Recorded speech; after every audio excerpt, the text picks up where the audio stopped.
প্র্যাকটিসে কি না সম্ভব সেটার উদাহরণ এই মানুষটি। দীর্ঘ চেষ্টার পর তিনি খান কাঁচ, লোহা, পাথর। লোহা খেয়ে হজম করার এই প্রক্রিয়া তিনি শিখেছেন দীর্ঘ সময় ধরে। প্রথম লোহা খাইতাম, এরপরে পাথর খাইতাম, এরপরে ঢাকা শহর যখন এই মাথা তো ছোট ছোট পাথরগুলা খাইতাম, এরপরে টিউবলাইট ওগুলা খাইতাম, এরপরে বিভিন্ন গাছের পাতাগুলা খাই লিতাম, কাঠ ভাঙ্গা যে ওগুলা কুড়িয়ে কুড়িয়ে খাই লিতাম। তিনি এই বিচিত্র জিনিস খাওয়া শিখলেন কিভাবে, বা মাথায় আসলে কিভাবে অদ্ভুত এই চিন্তা? অভ্যাস হইলো খেলাধুলা করতাম। ভারতের ছিল একটা, দেখছি যে উনি লোহা খাইলে, পাথর খাইলে, আগুন খাইলে, তো মনে করলাম যে এইটা আমি কেমনে বাংলাদেশে আবিষ্কার করি। আমিও এর পিছে লাগলাম, এখন আমার শিখায় না, তো ও যেভাবে করে আমিও ওভাবে শিখি। এইভাবে তো হেল্পারই করতাম, ও আগুয়ায় পিছিয়ে দিতাম, দেখি যে কি করে। এইভাবে দেখতে দেখতে দেখতে ছোটো ছোটো লোহা খাইতো। ইন্ডিয়াতে চলে যাবে, তো আমার বললো যে তোমার তো অনেকদিন লোক দেখাইছি, যাইবার সময় তোমাকে একটা খেলা উপহার দিয়ে চলে যাবে। ও আমার শিখিয়ে গেল ছোট ছোট লোহাগুলো আর ওই পাথরগুলা খাইতো। আমি আবিষ্কার করলাম যে বাংলাদেশে ওই ছোট ছোট লোহা খায়, দেখি আমি 3 ইঞ্চি 2.5 ইঞ্চি খাইতে পারি। ও আরম্ভ করলাম আমি 2 ইঞ্চি 1 ইঞ্চি, এমন খাইতে খাইতে 3 ইঞ্চি পর্যন্ত আমি খাইতে পারি।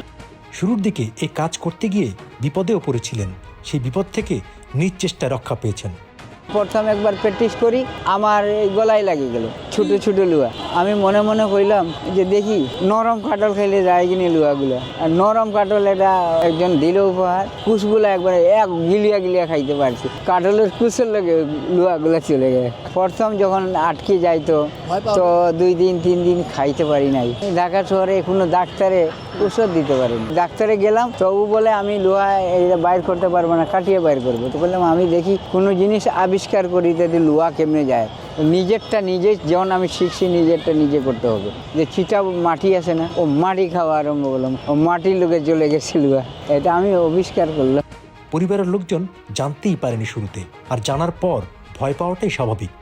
প্রথম বাধা দিছে বাসার মানুষ, যে গলা খাই মরি যাব, তো দেখাই না। পাহাড়ে দিয়ে ও বা চা বাগানে গিয়ে বসে বসে খাইতাম। একদিন ভাই বন্ধুরও ভাবিরে দেখাইছি, ভাবিও কই দিছে সব রে যে লুয়া খাইলে দেশে। এরপরে আমার কই লুয়া খাইলে তো ক্ষতি করবো, আর ডরাই গেছে যখন ভাগা দিছি চলে গেছে। অন্য তো আবার করে আস্তে আস্তে যখন হবিগঞ্জের ওই যে প্রতিক্রিয়া দিল, আমার আজব খাদক নামটা, এই নামটা দিছে হবিগঞ্জে আজব খাদক। ওই হবিগঞ্জের সাংবাদিকে এই নামটা আজব খাদক। এই বিচিত্র খাবারের অভ্যাস তিনি কেন করলেন? জীবিকার প্রয়োজনেই শিখেছেন, এতেই তার পেট চলে এখন, অর্থাৎ এটাই তার পেশা। সার্কাসে আমার অভিজ্ঞতা দেখিয়ে তো আমার জুড়ে নিল। সার্কাসে আজ মনে আমার হইল 30 বছর। কাজ যখন ভাঙ্গিয়া খাই লিতাম, গুঁড়া করিয়ে খাইতাম। দাঁত, এই যে দাঁত দেখছেন না, চলে গেছে। হাতে গুঁড়া করতাম আর খাইতাম, আর খাওয়ার পরে চলে যেত। কাজ খাওয়া শিখলাম, রাস্তাঘাটে পড়ে থাকতো গ্লাস, ভাঙ্গিয়া খাই লিতাম। ভয় তো লাগবে। আমি মনে করলাম দেখি বাংলাদেশে আমি একজন আবিষ্কার করতে পারি। তো সার্কাস নাই বসাচ্ছি, এই জন্য ওই যে এমন বসে রয়েছি। আবার কোনো দল একটা যাবে, সার্কাস আবার হবে। আর এমনি ওই ছোটোখাটো যে অনুষ্ঠান করি, যেমন চলচ্চিত্র, আমি তো সব নায়ক নায়িকার লোক অনুষ্ঠান করেছি। মেহেদি লোকে করছি, উমর সানির সাথে ছিলাম, আহমদ শরীফ সাথে করছি। তেলি সমাজ প্রথম আমি করি, তেলি সমাজ, দিলদার এরা লোকে করছি। যখন লো আটকে তো ওই সিরাপ করার মতন ভাত গলাইয়া দিত, খাইতাম। চা খাইতে পারতাম। এইভাবে তো আমি খুব কষ্ট পাইতাম। তো ওইখানে কোন ছিলাম, ওইখানে বগুড়ায় ছিলাম। ও অনুষ্ঠান করতে পারি না, একবারে জাম লেগে গেছে। এখন না গেলেও উপায় নাই, আমারে যাওয়া লাগে। এখন তো ওই চিটামাটি নিজে আবিষ্কার করলো, নিয়ে খাওয়া আরম্ভ করি। চিটামাটি যেমনে চলে গেলো। এই লোহার আয়রন আছে না, ওটা বমির মতন গোট গড়িয়ে চলে যেত।